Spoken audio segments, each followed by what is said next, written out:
சம்பாதிக்க முடியாதவங்க கிட்ட எவ்வளவு திறமை இருந்தாலும் அது வேஸ்ட். அது கழுத்துல டேப்பை மாட்டின உடனே அப்படியே கைலாசத்துல இருக்க சிவன் நினைப்பு இவருடைய மொத்த கடையை அப்படியே இடிஞ்சுட்டா விட போகுது சொல்றேன்.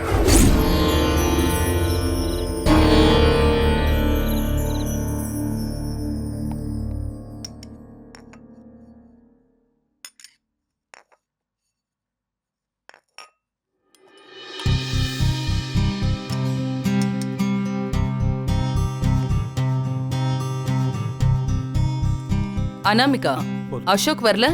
வருவாமா, நீங்க சாப்பிடுங்க.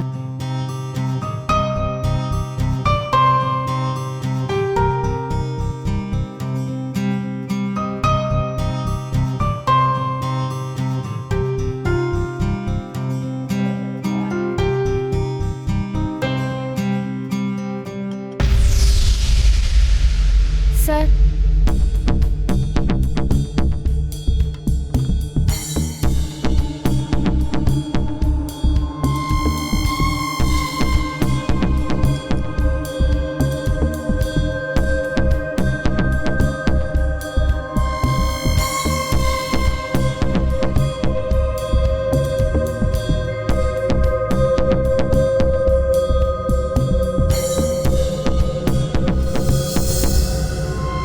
அசோக், அசோக், மா சாப்பிடு.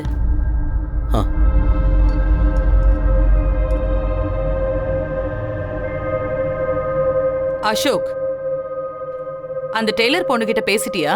ஜாபுக்கு வர ஒத்துக்கிட்டால? மா, அவ வர்றது டவுட் தான்மா. நான் அவகிட்ட பேசி பார்த்தேன். Too much of attitude and ego சேர்ந்தே இருக்கு. ஸோ என்ன பொறுத்தவரை அவ நம்ம கம்பெனில ஒர்க் பண்றதுக்கு டோட்டலி அன்ஃபிட். அக்கா, யாரையுமே ஃபர்ஸ்ட் டைம் பார்த்த உடனே அவங்க நல்லவங்களா கெட்டவங்களான்னு முடிவு பண்றது தப்பு. மனுஷங்க எல்லாருக்குமே ஏதோ ஒரு விஷயத்துல ஈகோ இருக்க தான் செய்யும். அண்ட் மோஸ்ட் ப்ராபப்ளி டேலண்ட் இருக்கிறவங்க கிட்ட கொஞ்சம் ஆட்டிடியூட் இருக்க தானே செய்யும். I agree. Ashok is right. Talent இருக்கவங்க கிட்ட கண்டிப்பா கொஞ்சம் திமிரு இருக்க தானே செய்யும் இல்ல?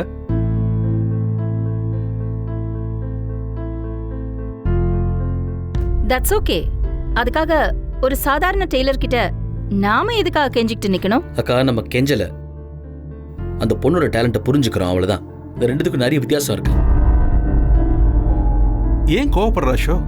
நிதானமா பேசு. டாட், நான் கோவப்படல, அக்காவுக்கு ஆன்சர் பண்றேன். ஓகே, ஆர்கியூ பண்ணாம ஒரு விஷயத்த பேசலாமா? அசோக், அந்த அபி டெய்லர் டேலண்டடா இருக்கலாம், ஆட்டிடியூடோடவும் இருக்கலாம், வாட் எவர். நம்ம கம்பெனிக்குன்னு ஒரு ரூல் இருக்கு, ஒரு ஸ்டாண்டர்ட் இருக்கு. அண்ட் இப்போ உனக்கு இருக்கிற time very minimum, just 15 days. அதுக்குள்ள நீ ஒரு நல்ல டிசைனரையாவது மார்க்கெட்டுக்கு கூட்டிட்டு வந்து பிசினஸ்ல சக்சஸ் பண்ணி காமிக்கணும். இல்லம்மா, அது வந்து என்ன பேச விடுறியா?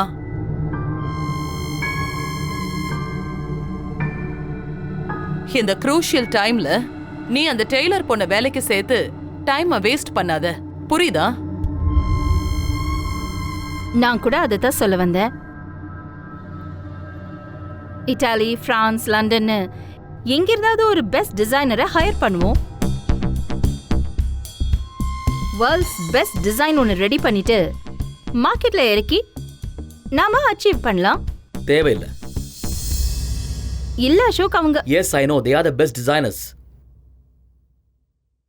இந்த டிசைனிங்லயும் ஃபேப்ரிக் வேர்ல்ட்லயும் அவங்க பெரிய டானா கூட இருக்கலாம். பட் அவங்க கிட்ட இல்லாத ஒன்று நான் இந்த அபி டெய்லர் டீம் கிட்ட பார்த்தேன். ஒழுங்கு. ஒருத்தருக்கு ஒருத்தர் பேசிக்கல. அந்த மிஷின் சத்தத்தை தாண்டி வேற எந்த சத்தமும் அவங்க கேட்கல. ஆனா ஒருத்தருக்கு ஒருத்தர் வேலையை கம்யூனிகேட் பண்ணிக்கிட்டு அவ்வளோ ஃபோக்கஸ்டா அவங்க ஒர்க் பண்ணாங்க. எனக்கு அது ஒரு சிம்பனி ஆர்கெஸ்ட்ராவை நேரில் பார்த்த மாதிரி இருந்துச்சு.